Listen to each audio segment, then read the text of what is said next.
we followed the heritage trail around Bournville that is available at Selly Manor Museum. By the late 19th century, the Cadbury brothers, George and Richard, had inherited their father's thriving chocolate factory. As demand grew for their chocolate, they moved the business 4 miles south of Birmingham City Centre, on the banks of a small stream, the Bourne, and named the site Bournville. As Quakers, they were concerned about the conditions their workers lived in, where the average life expectancy was only 40 years.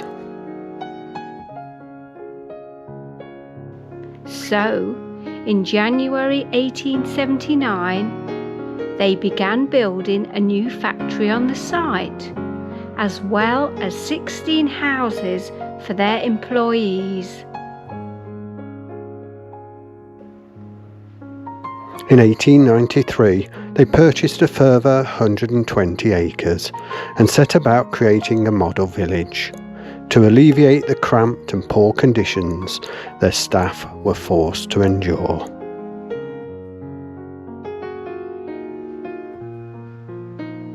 Rather than the back-to-backs that were typical at the time, the houses in Bournville were spacious, well designed, and built with quality in mind.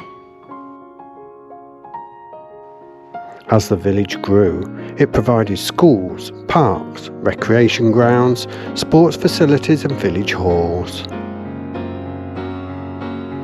George and Richard were innovators and are credited with laying the foundations for the development of garden cities and introducing the benefits of open spaces into modern town planning.